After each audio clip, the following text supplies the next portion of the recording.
Студио поздрав до вас и до нашите гледачи. Се наоѓаме во Министерството за труд и социјална политика. Ќе разговараме за една тема што постојано е во јавноста, за згрижувачките семејства. Колку луѓе се пријавиле да бидат згрижувачи? Која е постапката и дали е нешто поедноставено за оној што сака да биде згрижувач, да се пријави во Министерството за труд и социјална политика? Ова утро со нас е Наташа Станоевич, советник во Министерството, и ќе разговараме за 5 чекори до згрижувач.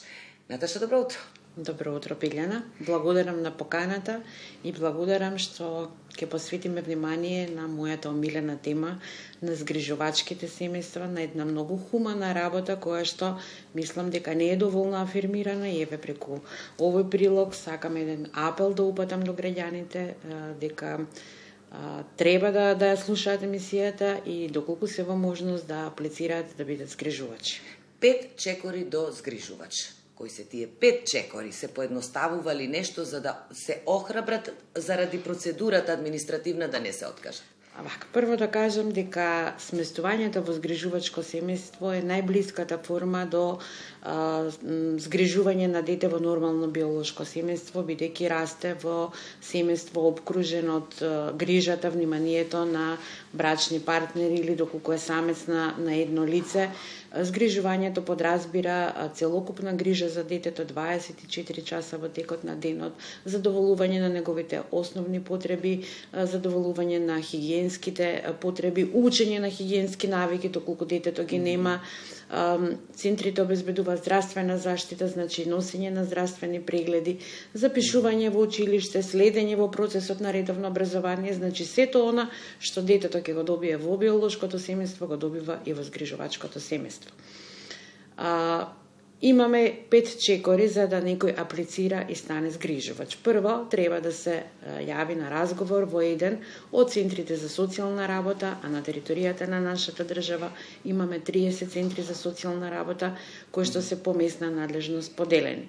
Вториот чекор е од информативен карактер, значи собирање на информации, посета во домот, упатување кои документи треба да ги поднесат за да бидат згрижувачи. Третиот чекор е оној стандарден увид во домот за да се види дали тој потенцијален згрижувач поседува услови за да згрижи дете или деца, бидејќи законот дозволува згрижување од 1 до 5 деца во едно семејство, доколку згрижи дете со попреченост, таа бројка си се намалува. Увидот подразбира разговори со другите членови на семејството, дали тие се подготвени да прифатат и други деца да бидат згрижени и да растат во тоа семејство. И откако ќе се направи таа проценка дека првично ги исполнува условите, се аплицира. Четвртиот чекор е поминување на обука. Значи, на територијата на нашата држава имаме 3 центри за поддршка на згрижувачки семејства. Тие 3 центри се отворени со измените на законот во 2019 година. Имаме 2 центри за поддршка на згрижувачки семејства во Скопје. Едниот е Центар за поддршка на згрижувачки семејства Скопје, другиот се наоѓа во склоп на СОС Детско село и третиот центар е во рамките на Мајчин дом, поранешна институција во Битола. Сите тие опфаќаат одредени региони во државата и работат со тие центри за социјална работа во однос на регрутација, во однос на проценување на потенцијалните згрижувачки семејства и на краја давање на лиценци за згрижувач. Значи, обуката ја обезбедуваат овие центри за поддршка на згрижувачки семејства. Кога ќе ја поминат таа обука, се стекнуваат со лиценца за згрижувач и се на листата веќе на потенцијални згрижувачи. И петиот чекор? Петиот е станување на згрижувач. Со лиценцата станување на веќе се згрижувачи, но кога ќе вдомат дете, официјално се згрижувачи. Значи, тоа е тоа. Сега, од искуството има згрижувачки семејства, веќе функционираат. Каков е увидот на Министерството од кога веќе ќе се згрижат децата? Колку деца се згрижени? Какви се искуствата? Да кажам дека редовно имаме кампањи. Правите за да им биде како дома, да се дома. Така. Редовно имаме кампањи за повикување на луѓето да аплицираат за да станат згрижувачи и тие кампањи вродија со ефект. Значи имаме регистрирани 329 згрижувачки семејства, згрижени се 574 деца во моментот. Од тие 329 згрижувачи, 152 се во Центарот за поддршка на згрижувачки семејства Скопје, 105 се во Битола и 62 се во Детско село. Значи, оваа бројка е минлива, таа е денешна. Точно. Така, точно. значи, утре може да биде поголема, може да се намали од разни причини, така. но во моментот таа е состојбата. Значи, имаме неколку вида на згрижувачки семејства, имаме општо згрижувачко семејство, имаме интервентно згрижувачко семејство, специјализирано и повремено.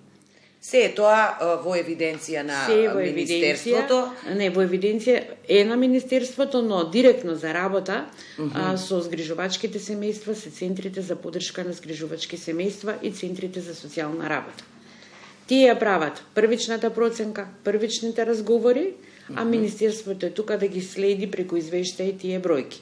Значи, центрите за социјална работа и центрите за поддршка за згрижувачки семејства имаат обврска согласно законот во првата недела веднаш да направат увид ненаден, значи сите увиди се ненадени и понатаму да го следат семејството како се грижи за детето. Детето е сместено во згрижувачко семејство, но старател по службена должност добива од Центарот за социјална работа од каде што е сместено детето. Ако имаме дете сместено во Скопје, а потекнува од Битола, значи од Центарот за социјална работа Битола, старателството е тука. Центрите за социјална работа писмено се обраќаат до центрите за поддршка за згрижувачки семејства за да побараат згрижувачко семејство, доколку во тоа што е надлежно за нив не добијат згрижувачко семејство или во моментот нема слободно, тие меѓусебно си ги разменуваат информациите. Значи не е строго определено дека само во тој регион од тие центри се сместуваат деца. Каде има слободно место во моментот, флексибилно е онамо каде што се исполнуваат условите. Рековте дека со лиценцата сите можат од секаде да згрижат. Реално, задоволни ли се децата што се сместени вас? Вие можете по очите да видите кога ќе отидете. Тоа не се крие задоволството или тагата ако некаде. Децата се задоволни затоа што ги добиваат, задоволени им се сите потреби. Редовно одат на училиште, запишани се во градинка, што претходно не беше така, седеа дома. Значи сега инсистираме веднаш да одат во градинка за да може да бидат социјализирани со другите деца.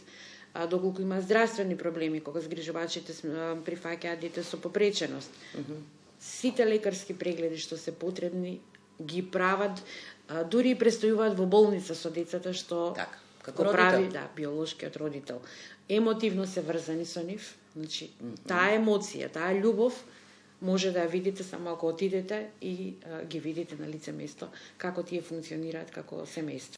Биолошкото семејство може да биде неубава средина за многу деца во државата, па по допрени глас или по констатација, увид во комши може да се случува да се активираат. Никое дете да не страда и дома и од собствените родители. Сакав само да кажам, ја заборавив, бидејќи имаме многу за зборување, дека имаме и форма согласно новиот закон роднинско згрижување, претходно го немавме, доколку детето се најде без родители, да остане без родители или некој од родителите не може да обавува родителската функција, тогаш се оди кон најприродна форма некој од кругот на семејството да стане згрижувач, зашто за прв пат од 2019 година наваму добива и материјален надоместок и детето добива и здравствена заштита. Значи, претходно ги имавме тие деца, но не ни беа обезбедени во системот на социјална и на здравствена и на детска заштита. Исто да кажам дека децата кога престојуваат во згрижувачко семејство, згрижувачот за нив добива материјален надоместок, добива детски додаток и за сите што одат во редовно училиште добива образовен додаток. Значи, сето она што го добиваат биолошките родители, го добиваат и згрижувачите за овие деца. Материјалниот додаток може би ќе биде мотив, но не е основа, бидејќи да се згрижи треба да се биде чувањето на туѓо дете, да речеме дупли родител. Да кажам дека имаме трансгенерацијски згрижувачки семејства, значи во семејство каде што мајката или свекрвата била згрижувач, си наследуваат тоа точно, и јас имам такви примери. снаата. Исто така да кажеме дека со наполнување на 62 години лицата кои што се згрижуваат, че не имаат основ за пензија, добиваат исто така и материјален додаток од државата, така да се трудиме згрижувачите да бидат задоволни, да ги мотивираме, за да и тие шират енергија и шират мотивација, за да имаме што поголем број на згрижувачки семејства. И згрижувачите да бидат задоволни, да се бидат срекни луѓе. Децата, јас не можам. Приоритет. Да, децата се приоритет. Јас сум социјален работник 27 години, сум работела на многу проблематики, но кажувам дека најголемата среќа е кога на едно дете ќе му пружиш топол дом и соодветна грижа и заштита. Без разлика дали има или биолошки родител или не. Не. Тоа што ќе го најде во моментот, тоа ви да е биде основната, среќна. точно. Ви благодарам за разговорот и учеството во утринската програма. Ви благодарам и на вас. Се надевам во иднина и на некои други теми ќе имаме. Секако.